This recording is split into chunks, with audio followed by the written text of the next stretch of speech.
Hey, how you doing? Welcome to the Marky Worthington Comedy Podcast. It's the second part of the Ross Yeoman episode, episode 21. Hope you guys enjoyed the last episode. This is basically a continuation of that, but it's just as good as an episode just by itself. So whether you have or haven't, enjoy this episode. Remember, there's not many dates coming up, but I do have a open mic coming up at the Basement on the 21st of July this month.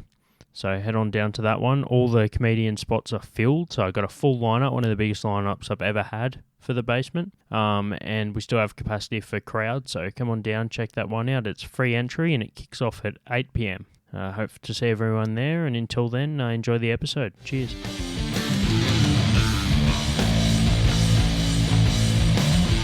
But anyway, we should let's probably talk about funnier things. That first half was pretty funny. We had to hit him with some fucking doom and gloom at some point. There's a bit of a give and take with this podcast. And if you're still listening at this point, fucking shout out to you. Thanks for fucking not hitting that stop button. Listen to these fucking idiots.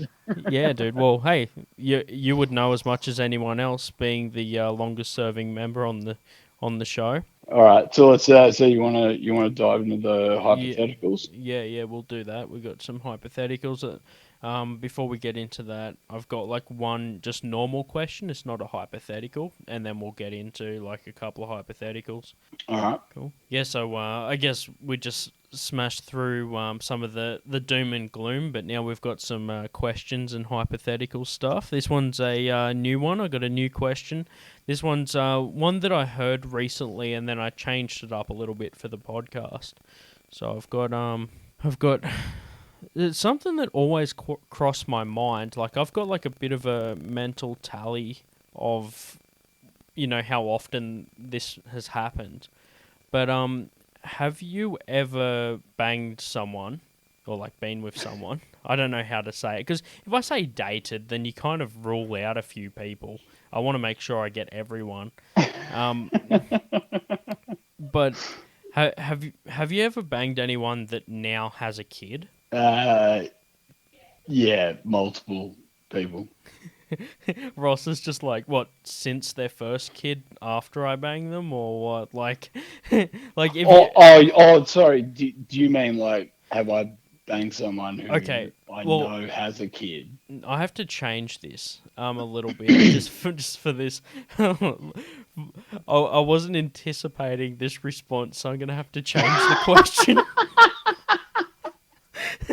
Have you ever banged anyone that didn't have any kids, and since you've been with them, they've had kids? Yes, multiple. Yep. Okay. Now that rules out all the single mums and shit. Dude, one of the new bits that I've been writing while we haven't been able to go up on stage, because obviously I have an inability to talk about normal things. Is an abortion joke, just to make things light. Yeah. Give everyone a breather from the tough material. This is for if you MC a good interlude. Yeah, I should do that joke and then bring up a woman, well, like a pregnant woman. Well, all right, so hang on. So the key question is, have I banged someone that has since that had a child? Yeah. Yeah, there's been quite a few of them.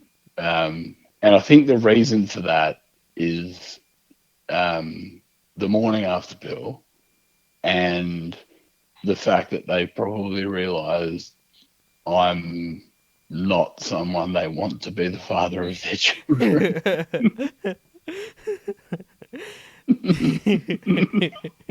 So they've gone, nah, not this time. And then later in life, they've matured and they've gone, okay, this guy knows what he's doing. I'm good to go. Yeah, exactly, dude. If there's any claim to fame for you to have out of that, it's just if it wasn't for motherfuckers like me, then they wouldn't have invented the morning after pill. I Like, remember. imagine being that guy that led to the invention of that because someone just realized that they were so much of a fuck up that they didn't even want to they didn't even want to carry the baby for any term. Yeah, they didn't want to get into the abortion issue. They just wanted to deal with it literally the next morning Oh over man, breakfast. have you? I, I'll tell you a true story.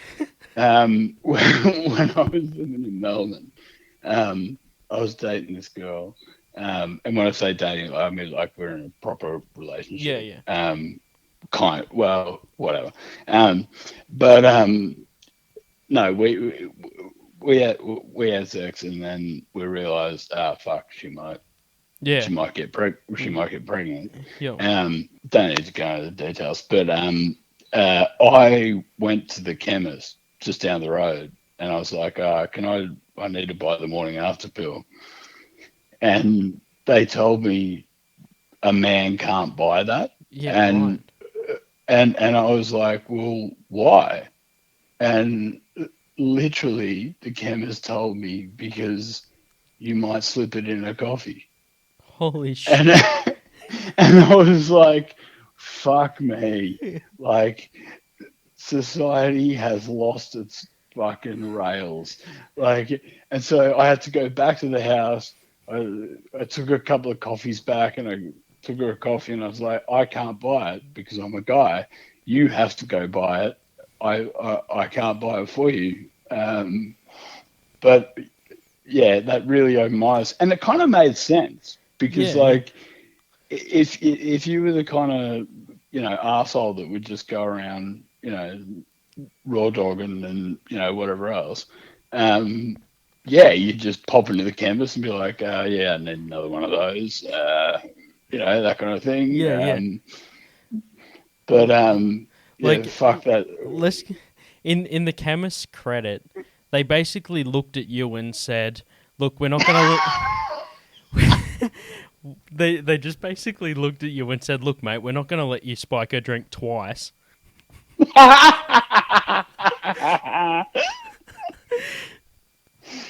I thought you were going to go with, in the chemist credit, they looked at you and thought, you don't need that. Oh man. Yeah, yeah, exactly. They're just like, look, Don't dude, pretend. Don't pretend you've been laid. Like yeah, it's no, embarrassing. I just pictured that they looked at you and said like, look, dude, if your girlfriend's pregnant, she's cheating on you.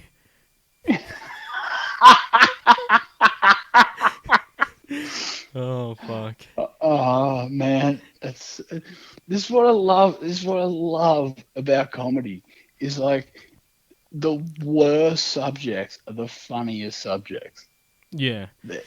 Hands down. I think that there's some level of humor in stuff that isn't what everyone else says. Like, if we were just getting on stage and saying stuff that, like, everybody found funny, then it would be, like, just painting with a broad brush. But if we can go on stage and find the one thing that people aren't willing to talk about and somehow make it funny, then that's what makes it fucking what it is. It makes it harder to do and more of a skill.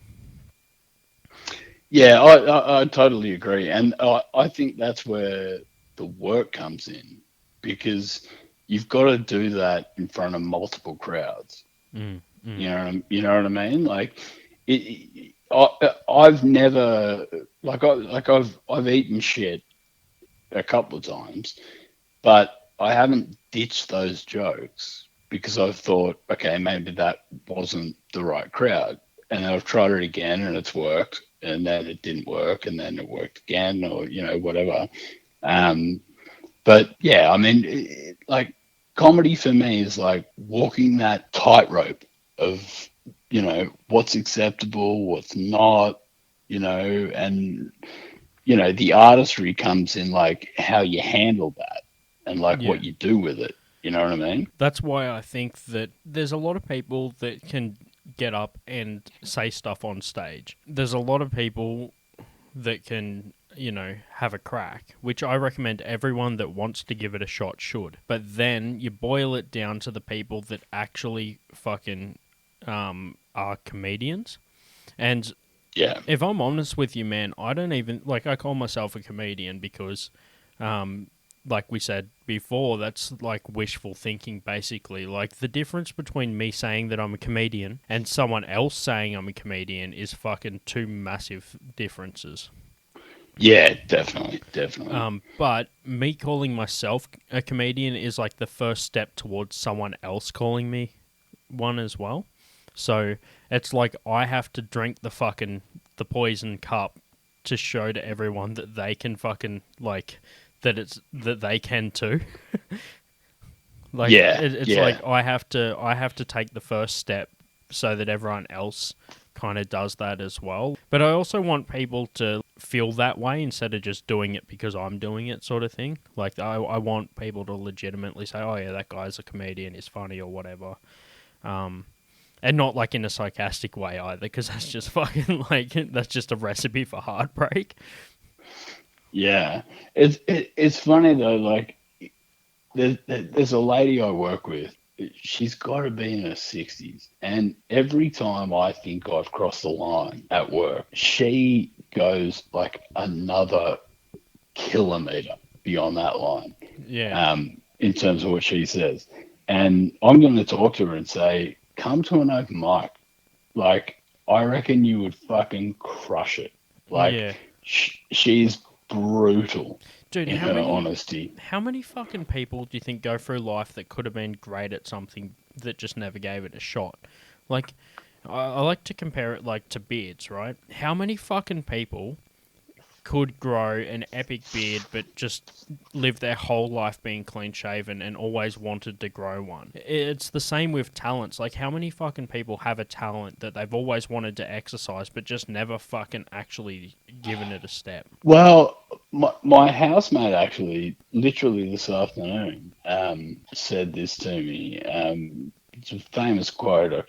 He couldn't remember who said it, but it was most people. I'm going to butcher it. The gist of it is most people die at 25 and are buried at 75. Yeah. So there's so much, like there's 50 years of potential that they could, be pushing out into the world and giving back or whatever, that kind of thing.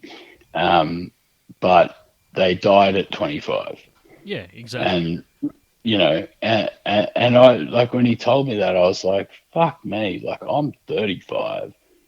And I feel like I'm one of those like failure to launch type people, Yeah, yeah. um, and I'm genuinely going to hang on to that because there's so much that you can do. You know.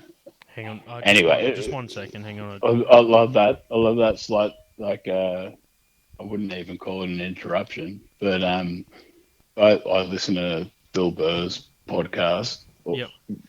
like religiously. Yep. Yep. And I love it when his daughter and his wife come down and they join the podcast for like 2 or 3 minutes. Yeah. Yeah.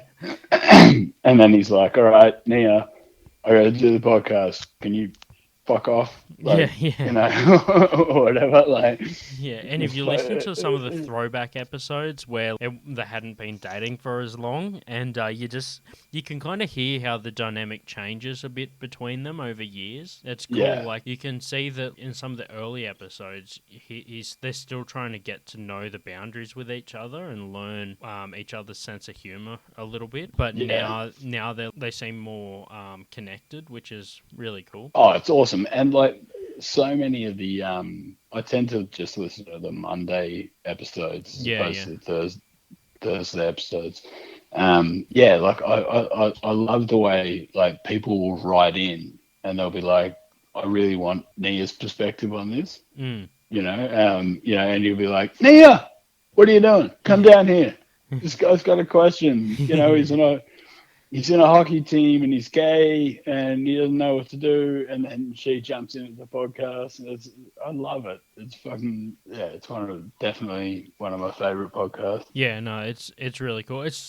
one of the originals too. I think Bill Burr's Monday Morning Podcast is one of the OGs when it comes to like comedians that had a podcast. Yeah, I think it's like him, obviously Rogan, Mark Maron with WTF. yeah, yeah, W2F. Yeah, I think they were and the fact that Bill Burr is as big as he is now, and he still punches out two a week. Yeah, yeah. Like it, you gotta, the man, he's a hard working man. Yeah, man. Yeah. Like, and as I was saying before, like I go into everything 100%, and that's why I do it. I don't know. I suppose you could say that I'm like a control freak, but I like to actually fucking see what's going on.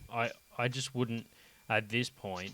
Maybe like one day down the track, if I got to the point where I needed assistance with some of the admin behind what I do, I'd be inclined to like get somebody else to help me. But for now, I like to actually see what I'm doing and put the work into it. So then everything that I produce and put out has been done by me. Yeah, it's yours. Yeah, so like I kind of own that content. I know that some people prefer to have people working for them, or they don't have the time to put stuff into it. His podcast is very personal. It's just him talking. You get an idea of who he is, no matter how long you've been listening to the podcast for. I didn't start at the start, obviously, but I've been listening to the Monday Morning Podcast for probably about 5 years now, and yeah, I feel like it gives me more perspective behind who Bill Burr is, and fucking when I watch his specials and shit, I'm like, holy fuck, this guy is fucking hilarious. And I also know his personality, which makes it even funnier, dude.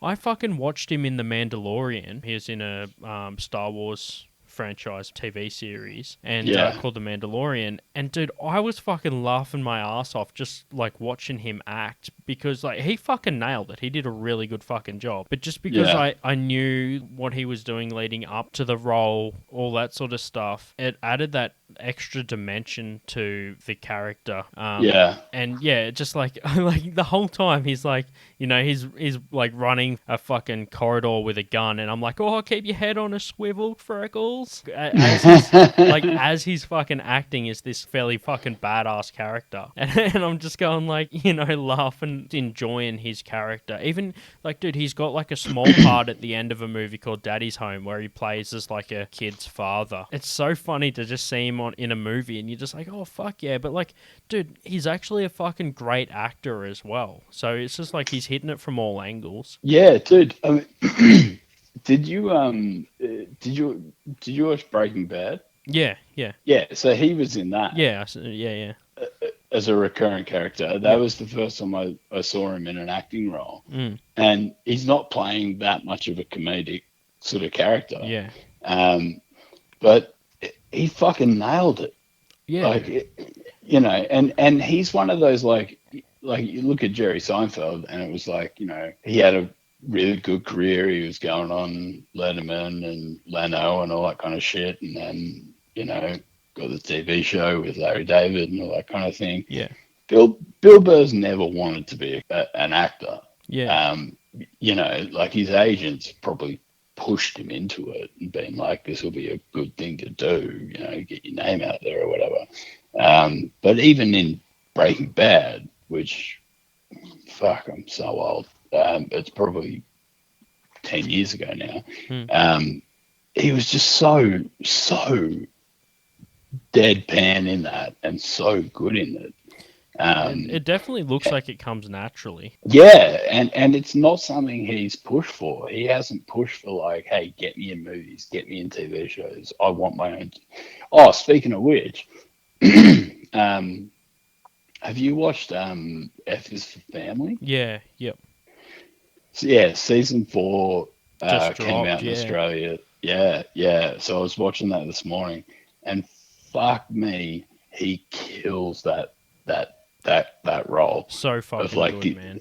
Oh man, the 80s dad that is just like angry at the world and has always gotten the raw side of it. And like that character is fucking perfect. But to be honest with you, man, that situation is legitimately sometimes just how I feel. I'm just like, of course, like, nothing just fucking works sometimes. Like, I'll be just trying to do something, and I'll be like, yeah, of course this thing's half fucked, or of course this fucking thing. Like, if I went to get a hire car, the one I got would be the one that's fucked for some fucking reason. And I would just be, like, on the side of the road, fucking swearing my head off, just going like, of course, the one that I got is the fucked one. And it just seems that that character is 100% most shitty situations in my life is just how that happens. Yeah. He sorry, I'm just opening my squeaky door. Yeah, I mean, he just nails it, and the '80s dad thing of just being like back in the day when standards were different, where it was like, yeah, you could tell your kids to go fuck yourself, and they wouldn't call child services. Yeah. That kind of thing.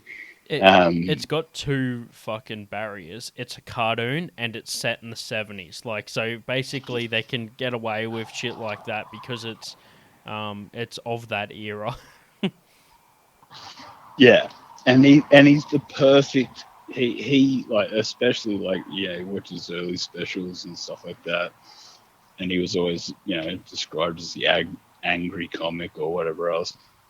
He's the perfect person to play that role. Yeah. I reckon. Yeah, for sure.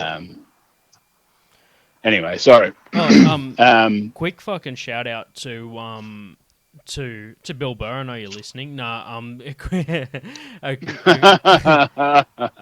quick plug for a movie that I'm going to watch tonight. King of Staten Island. That's his new movie. It came out today on all the streaming platforms. It'll be the first movie that I'm going to actually buy on a streaming platform because it's not available on Netflix or anything like that, because I legitimately want to watch this fucking movie. It was the movie that that Bill Burr acts in, where he needed to grow his fucking mustache and he plays as a fireman. Yeah, I'm gonna buy that one and watch it tonight because that looks legit, man. And he plays one of the main roles in the movie, not the lead, but like he's got a lot of screen time, so I'm fucking keen to see that one. Yeah, that's a Judd Apatow. Yeah, Judd Apatow. Yeah.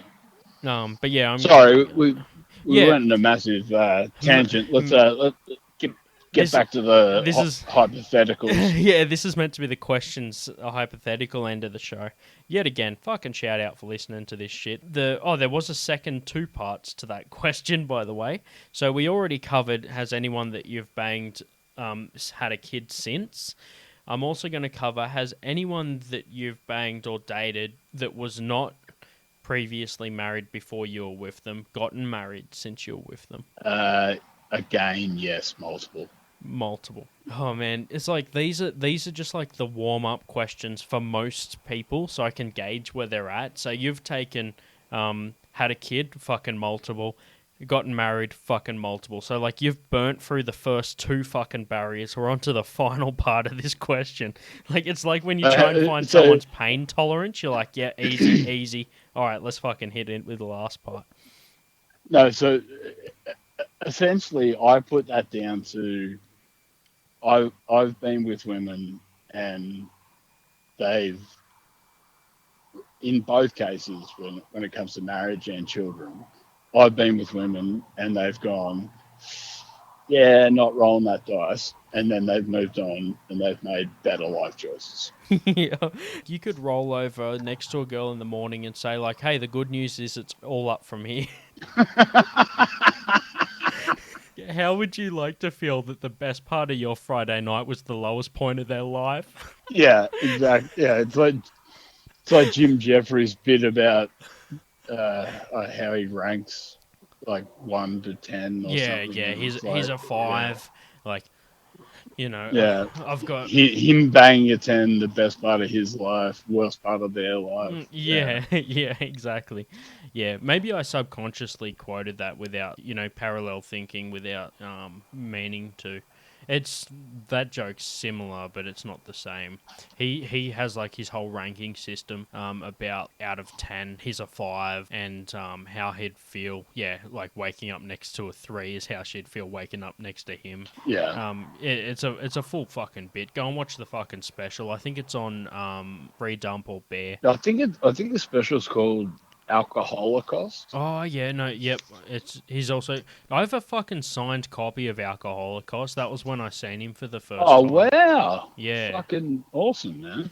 yeah. No, he was one of my first comedians. I think the first comedian that I seen live when Alcoholocaust came out. That's awesome. Yeah. So anyway, all right. Now the final barrier for that question. Let's see how whether you can blast through this one too. Yeah, I just literally. Like, so we've gone through like the weed and coke versions of this question. We're just going straight for fucking heroin. So let's give can't it a wait to fucking hear crack. this. Have you ever, to your knowledge, banged anyone who has since died? Ooh. Not that I'm aware of, Right. but Yeah. I did spend a fair bit of time in Southeast Asia, Yeah. so Right. it's possible. Yeah. But I've never. To your If the knowledge. question is, yeah, not to my knowledge, I've never been to an ex's funeral. Yeah. No, I get that. Yeah, that's like, So it's one of those ones where it's like you can never really tell. To be honest with you, it's potential that is one that I can count on my scale, because I have dated girls which I haven't spoke to since we broke up. Who the fuck knows? That's why I'm not too sure how to word it, but I feel like the way to say it is to your knowledge. yeah, I mean, if you were to ask, like, do you have any children? I would say not as far as I'm aware. You know what I mean? Like, Yeah. it's a similar thing. So I mean, it's possible. I hope it's not. You know, I hope they're all alive and well. Yeah. but Yeah, it's but just like, maybe I don't fucking know. the only thing I can conclude from this is you're somehow apologizing for that. Like, it's like, well, hopefully I didn't drive them to kill themselves.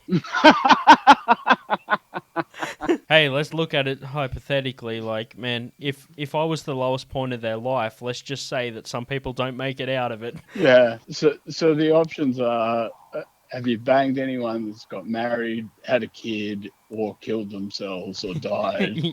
And I really don't know the answer to the last one, but I definitely know the answer to the first two. Yeah, well, the first two are definite yeses because you fucking know that. But the last one is a maybe. So, hey, let's fucking leave it open-ended. But yeah, my answers are the same as yours. Definitely yes, and then not sure. Fucking hell, man. Men are just terrible, terrible people. Hey man, if I had a female guest, I would ask the same fucking question. So yeah. Yeah, but I think I think she'd know if she'd. Yeah. Anyway. The difference is the female guest would give a fuck.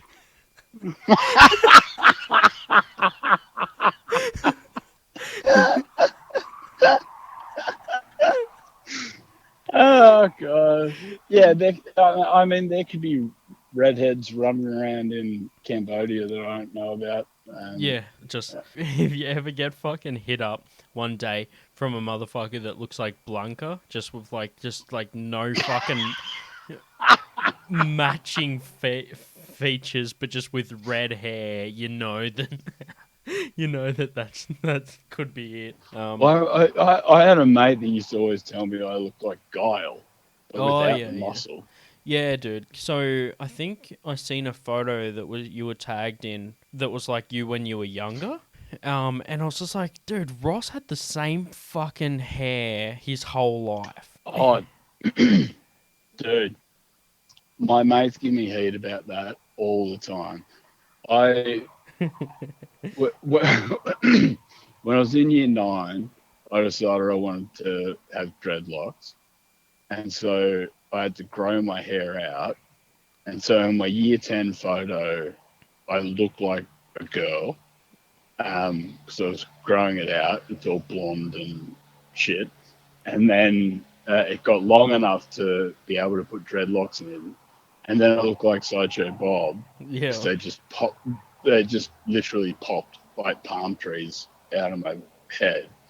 Um, and then the dreads just got so gross.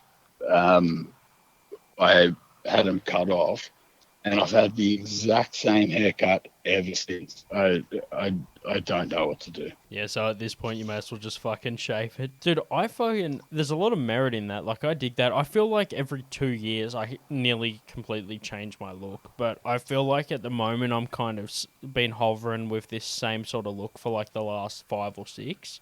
But there's certain things, get new tattoos or something like that, that are more like visible or whatever. Yeah. But I feel like you just kind of change around until you're happy with how you look, and then you just stay there. And it just so happens that you were happy with it early on.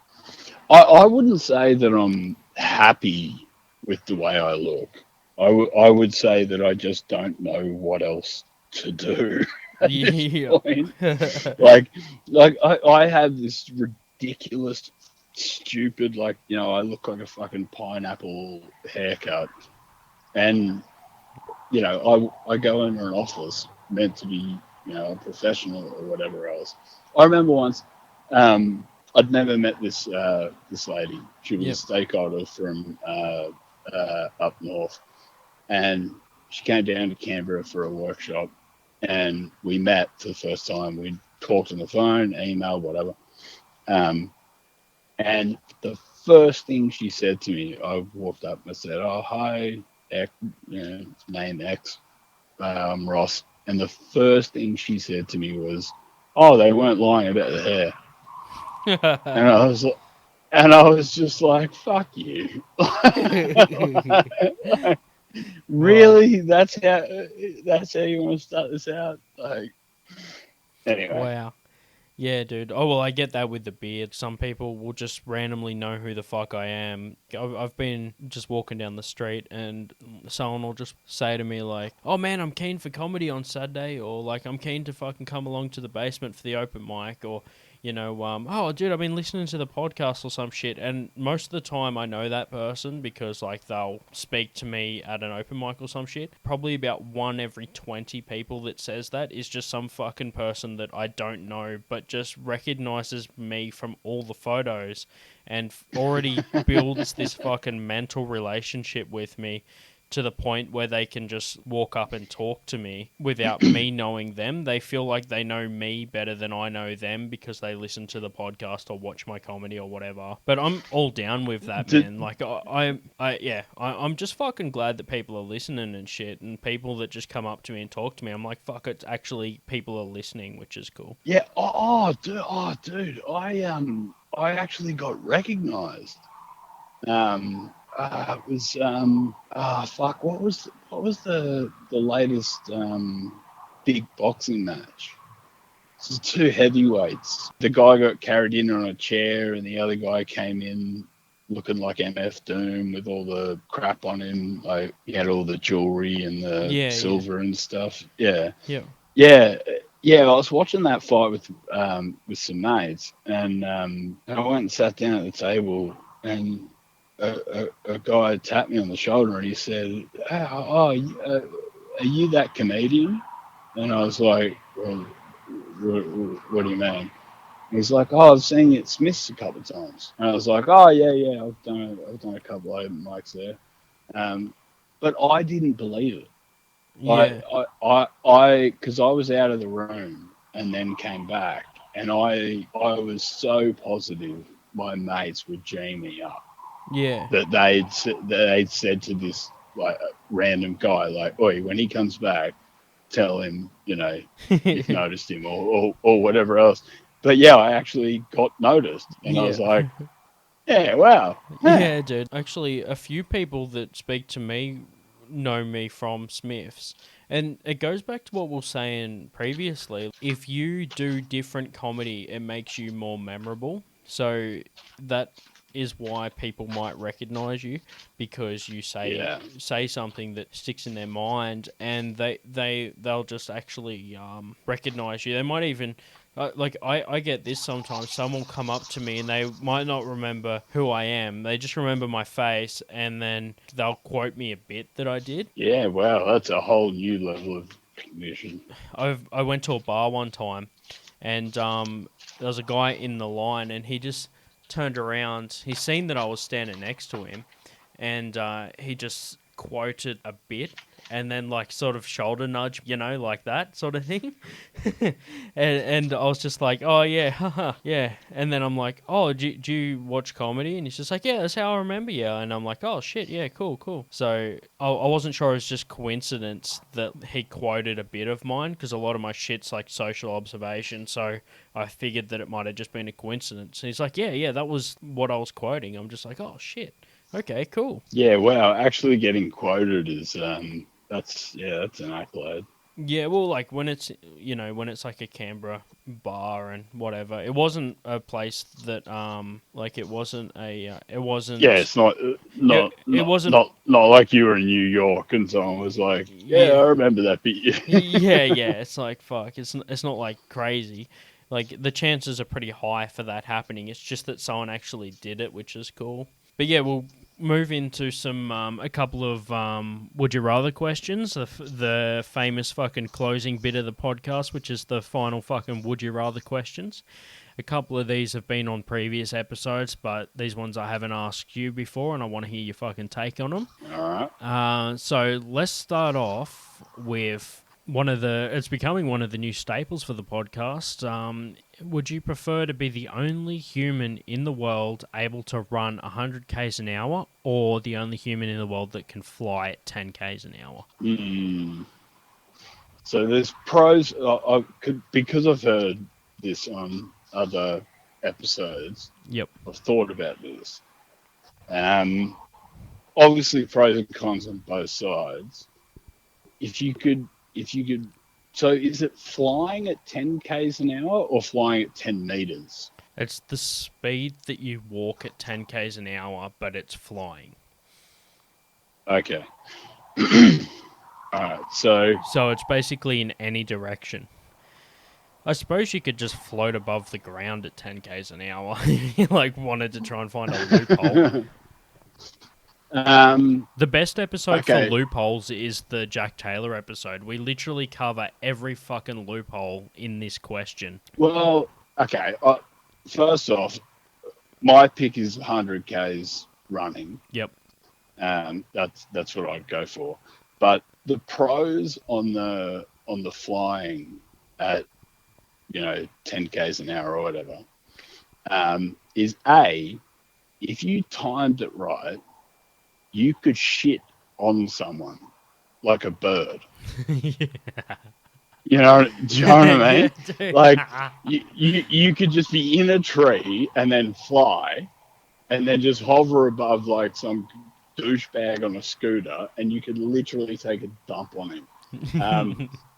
And that's fantastic, in my humble opinion. The other pro... That's like major timing, though. Like, to be able to time that, that's a fucking art in itself, being able to time that. But you got time to practice. Yeah. You keep it to yourself. You just... just random shit start falling out of the sky. Like, it's not your fault. Dude, I can just picture a montage of you, like, training those fucking skills. Like, you just got, like, a mannequin standing in the street. Fucking Eye of the Tiger playing, and you're just trying to fucking cue it up. Dun. Okay, so that's one pro of the flying. Yep. The other, and this is where I was really tempted to go with the flying. You know how we have magpie swooping season? Yep. If you could fly, you could take them on their own ground. Yep. Do you know what I mean? Yeah, so, like, exactly. You could let a magpie swoop you and then just fly up and just start biffing with a magpie and be like, it's all out now. You know what I Yeah, mean? dude, it would be like the final cut scene of like fucking like Superman versus some other motherfucker, like at the end of like a fucking movie where you just both float. Like it'd be like the end of a Dragon Ball Z episode where they're just fucking floating in the air and you're just punching on with fucking like with a bird. I just like, you imagine the photos and the YouTube videos of a guy just, he gets swooped and then floats up and just starts punching the magpie. Like Yeah, dude. that. That would be the first. I feel like that would be the quickest way to just get your fucking powers banned. Because all of a sudden, like, Guy finally gets his own back against a magpie to, like, local man endangers wildlife, native wildlife or some shit. Yeah. Um, You become terror suspect number one. yeah, but no one fucking questions the bird as to, like, why the fuck have you been doing this for so long? Basically, you created the monster and then you couldn't deal with it. Like, the bird is created through natural selection. Only people that could fly lived long enough to take on the fucking magpies. Yeah. Now, what's your Like reasoning behind choosing 100Ks? I'm just thinking of the magpie, like, following, like you were talking about, like being like black and white lives matter. Just seeing a guy floating in the air, just punching a magpie. Yeah. Um, Just watch a zebra fight a magpie. no, so Hey, if a I zebra would. fights a magpie, when they're finished, like, you know those cartoons where, like, they just fall into, like, a big tumbleweed where there's, like, arms and legs sticking out of it when they're fighting? Yeah. Does it just break to see just a pure fucking, like, white magpie and, like, a fucking black zebra?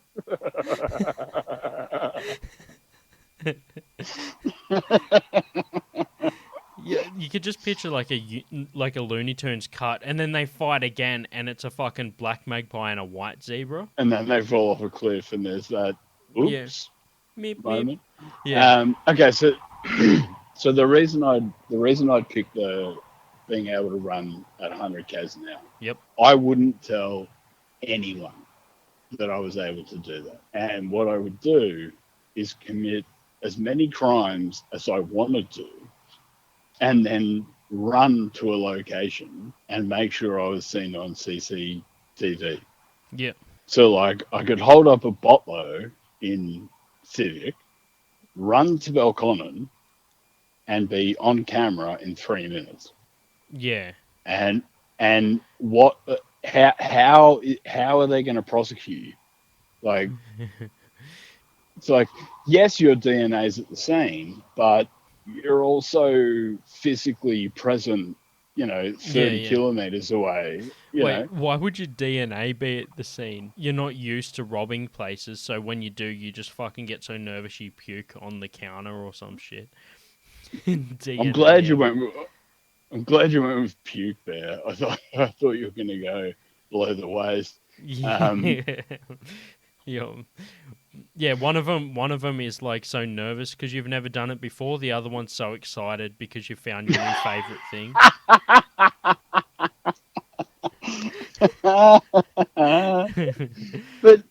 but no, like, if you could run 100 k's an hour and no one knew about it, it would be amazing. And the thing I would do the most is freak out kids. Is just like, there'd be a kid walking to school, Ross, and I'd be walking. you already do that. Yeah, I know. I'm just fucking with you. This whole episode's basically been me roasting you. we're gonna have to do it when it opens up. We're gonna have to do a roast battle. Oh, for sure, man. I'm keen for that. I think the basement's a perfect venue for it as well. Oh, for sure, dude. Dude, if you can get us on the main stage for a roast battle, that'd be unreal. Yeah, I They're feel like just that's a so much fun. long-term plan for main stage. I think we could definitely start at rear stage, but it could become a front stage thing. One thing that I have to remember with roasting is like it's usually a smaller crowd than a standard comedy night because it's more selective humor, but the crowd that does come is more loyal. So you could build Yeah. like a following of people that enjoy watching the roast battles that would just consistently come along. Yeah, I think in a roast battle it'd be similar to like a rap battle. It'd be the hardcore enthusiasts. Like it'd mostly be other comedians that wanted to see who bested who and Yeah, that that kind of thing. Like the public wouldn't really give a shit, yeah, because I know this about you or you know this about me or whatever. yeah. Um, I've heard some fucking great roast jokes that were never used. Like just talking to other comedians in town, and they've told me like, oh, I had this really good one written, but I didn't get a chance to use it, or something that I thought of after the roast battle. I think the last one was at the Phoenix, so it's been fucking ages since there's been one on. Um, but yeah, I know Bill Macon. I had him on the first episode. He's due for another fucking appearance on the podcast. But he ran the last one. It'd be good to like get him on board for the next one too. I've talked to him about it, and it's definitely something that could happen. So I'm fucking the biggest thing with that is in the Canberra scene, I think in any scene really, you don't want to tread on any toes. Like I know that Bill ran the last one, so if I was going to hold another roast battle, I'd want him to either be on board with it or be happy for me to do it. yeah, Um, yeah, which is just how I run things. I tend to try, like I always try and be courteous of other comedians and things like that. Like asking permission for like photos before I use them and giving shout outs when I can. yeah. You're remarkably generous in that regard. Like even the photo you put up for our last podcast, like you asked me, can I use this photo, and that kind of thing. Um, but you've also got to think about like who do you want to team up, like Yeah. Yeah, you because know sometimes who you just like luck of the draw, but then like there's different pairing options. yeah, For example, when I get asked to do gigs and things like that, I have, although like I said, I do all this by myself. I don't have somebody. I have help from other comedians by asking them advice, but as far as actually doing stuff, I do it all myself. And to be honest, I wouldn't be able to do what I do today without advice and help and support from other fucking comedians. But when I get asked to do supports and shit, I have a fucking blurb and photos and shit that I send to people to put on posters or do write-ups or links to my certain accounts online like social media and all that sort of shit. So yeah, I prefer to ask people, you know, if I can use something because they might have a better version of a photo that I can use, or they might have a link to like something, or they might have like original files that they can send me. So it's not just because I want them to tell me it's not just because I want them to know that I'm using something. It's also like better for them and me. I can get their info because they'll fucking send me stuff that might be better quality or better versions of things that I might just have online. Like if you just take yeah, a fucking picture off Facebook, um, and it might not be the best fucking representation of that person. yeah. It's not always. It's I think the way you manage things, like the room, emceeing, the podcast, everything, you you show a level of respect to the people that you're dealing with, Yeah, um, and I think that garners you a lot of appreciation in terms of knowing that this guy's not gonna take some fucking 5-year-old photo of me on Facebook and put it on a poster or whatever. mm, Um, and yeah. So I think, but yeah, I think the way you approach what you do, definitely has built like a level of respect around what you do.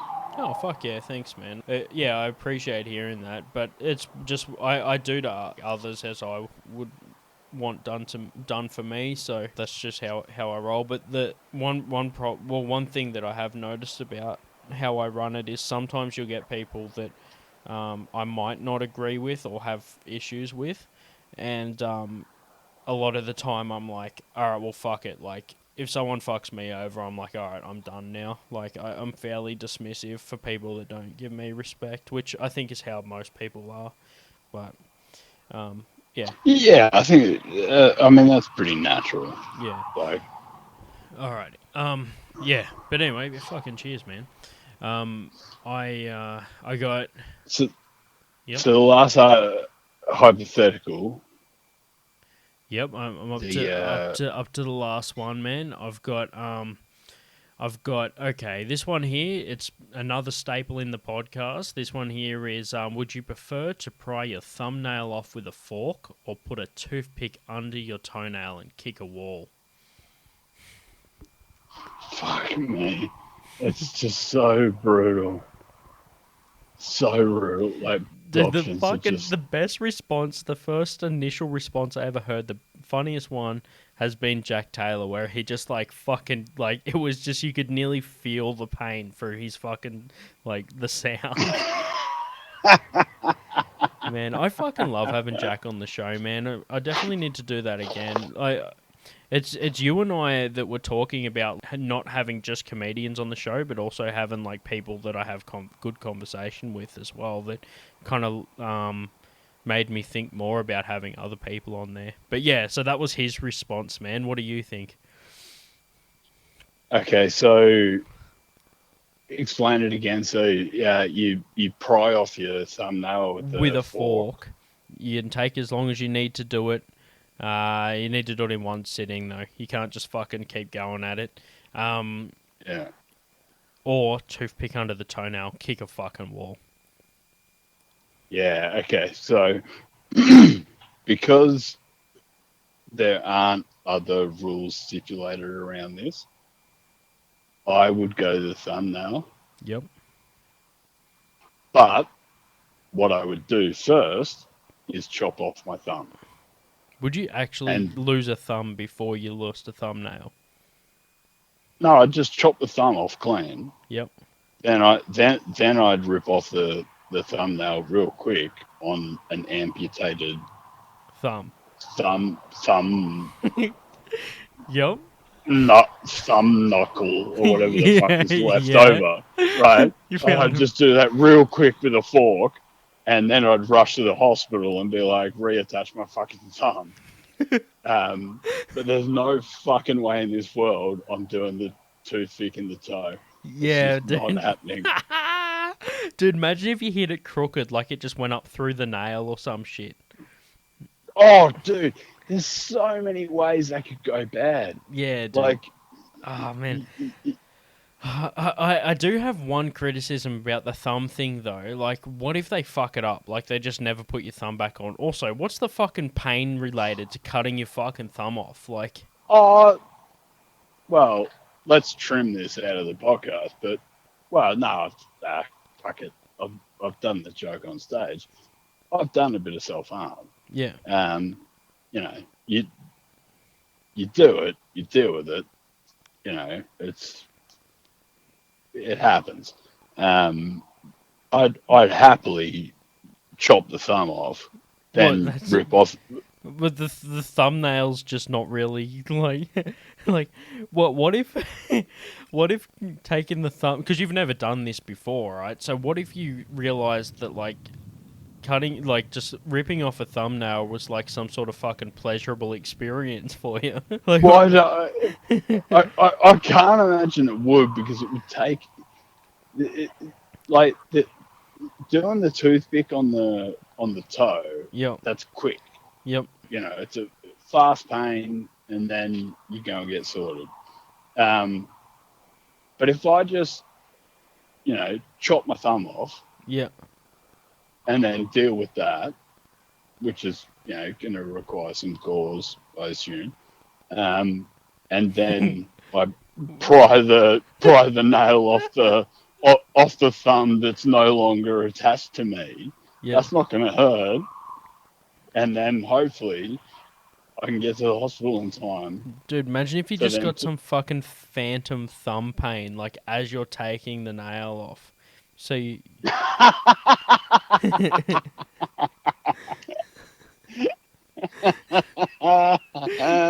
Like, it's at that moment you realise that you fucked yourself over because you have, like, both the fucking pain.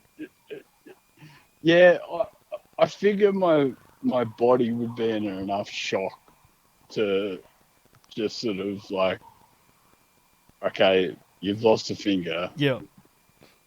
You know, tamp that down, and then like while like this is the problem with being single. Like if I had a wife, I'd be like, all right, get ready, you know, bang, and then she could deal with one thing, I could deal with the other. Yeah. But as a single person, it'd be like, all right, chop off the thumb. Now somehow I've got to stop the bleeding on the stub, and I've got to get the fork into the thumbnail. Yeah. And, yeah. Fuck it. Maybe I'd do the toothpick. Yeah, exactly. You fucking go into you go into the ER. You've just got a missing thumb and a toothpick in your foot. You're like, yeah, no, the fucking the shock just got to me, and I forgot which one I said I was gonna do. Oh man! All right, well, how about this? Okay, so what's to say that once you attach the thumb, it isn't going to fucking hurt after? They're putting all the shit back together anyway. It's not like... It's not like a fucking file transfer. If you just cancel it, it never happens. The shit's going to reattach and it's going to fucking hurt. It's not like... Or what if it just re-downloads that pain? Like, you just fucking attach it and it's just like, oh, by the way, we forgot to tell your body that this is going to fucking hurt. Well... I mean, isn't that why we have an opioid epidemic? True, so you don't feel it anymore? Yeah, I have no dramas about that. Well, why don't you just fucking do it the other way around? Cut off your toe and hammer a toothpick into it. Oh, that's a good idea. Yeah, I need a toe less than I need a thumb. I didn't even think about that. Yeah, okay, all right, fine. Axe to the toe. Then I'll slam it into the wall. No, dude, I'm picturing like toe facing up on the bench, and you've just got like a toothpick sitting on it, like you're about to put in some fucking roofing nails, and you're just tapping the other end of the fucking toothpick with a ball peen. Oh, God. Fucking hell, man. I don't mind just horror films. Oh, dude, toe's not attached though. It's just sitting there on the fucking bench. You just tapping it in. You just got like a bandage. Okay, I've chopped it off. Yeah, okay. Yeah, toes off. You're just sitting there, bandage on your foot, fucking just tapping away. You got like an apron on and shit. You got like the glasses like the dude that made Pinocchio and shit. You're just fucking standing there. Like you're telling it like, oh, one day you're going to grow up and be a real toe. You know? Whatever. I think it says a lot about my personality and the reason I'm single, that in both of these scenarios, my decision is chop off the digit that is involved and then deal with the problem. Yeah, exactly. You're like, no, the reason that, dude, I just think that, like, all right, kicking the wall pretty quick, ripping off the nail, fucking takes a while. Somehow he turned it into a fucking shit show where it's like just the worst possible. It's just like, oh, so why are you missing a thumb? Oh, because I had to take the fucking nail off it, so I cut off my thumb first. It's like, so if everybody had to go through this process, right? So there's a room, you have to choose thumb or toenail, and there's like 100 people lined up, okay? And then on the other side, everyone's just sitting there with either a bandage on their toe or a bandage on their fucking thumb. and they're just talking about which one they chose and why. And you just come out on a stretcher with a fucking gangrenous fucking digit. And they wonder what the fuck happened to that dude. You've got like no thumb and a fucking toothpick sticking out of your foot because you're like, oh, I didn't take into consideration that the shock would fuck me up to the point where I couldn't have fucking like, what's that shit called where you're like, fine motor skills over the control of a fucking instrument. Oh man. So in your scenario, there's two camps. There's the thumbnail people, Yep. and there's the toe people, and You're somehow down the fucking middle, and they're just like, we don't know where to put this guy. No, it sounds like I'm like the third party electorate in the US that knows it's not going to win. And it's just like trying to garner votes by being like, come on, I don't have a thumb. Like, Yeah. Dude, you're in the pile of people that just pussed out and walked away, but they're like, hey, how come that guy's here? He looks like he did something, and they're just like, yeah, we didn't know where to put this motherfucker. Like, there's a whole bunch of people that are just like in between. They're like, they didn't do the toe, they didn't do the fucking finger. They just went, fuck this, I'm out. I choose to not take the money.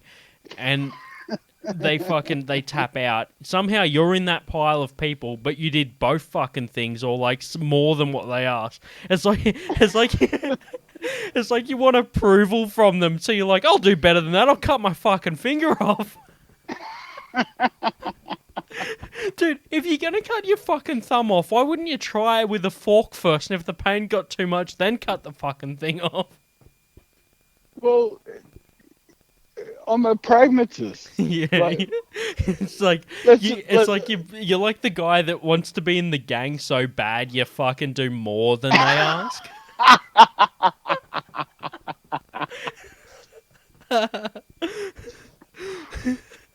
But I'm because I know this has become a staple question of the podcast.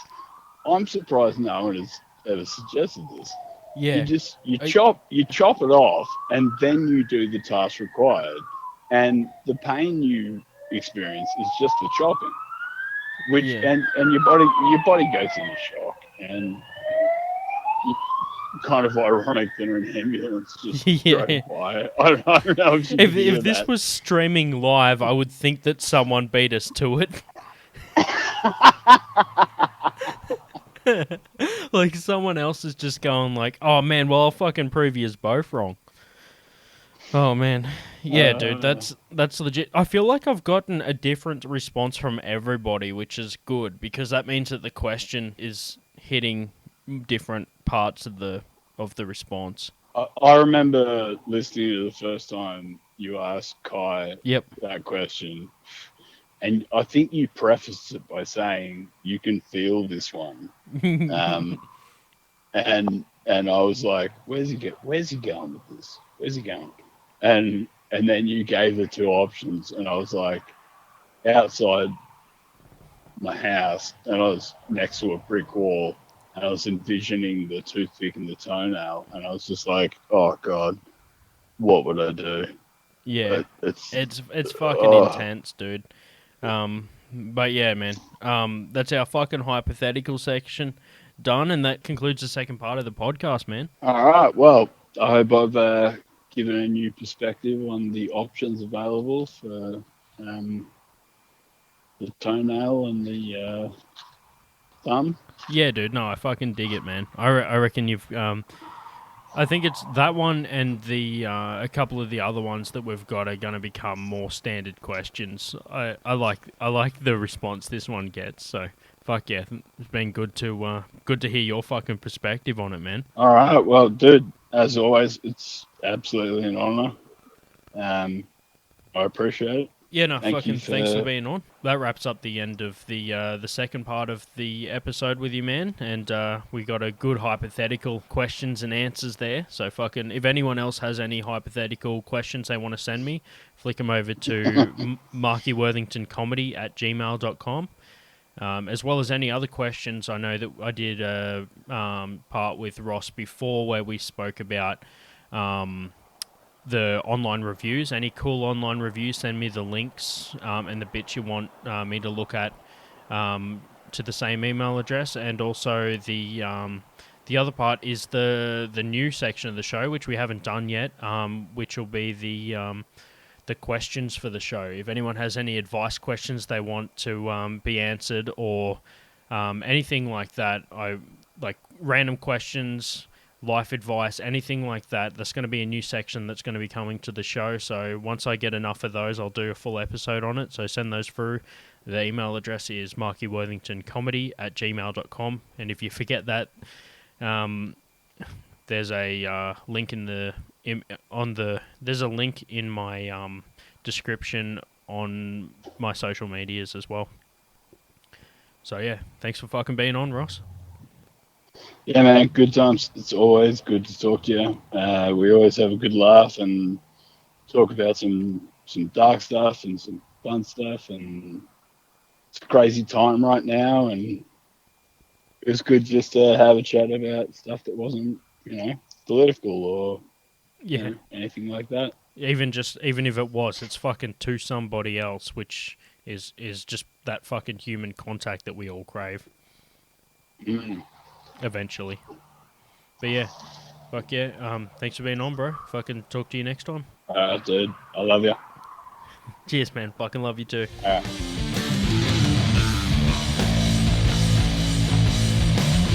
How would you like to feel that the best part of your Friday night was the lowest point of their life?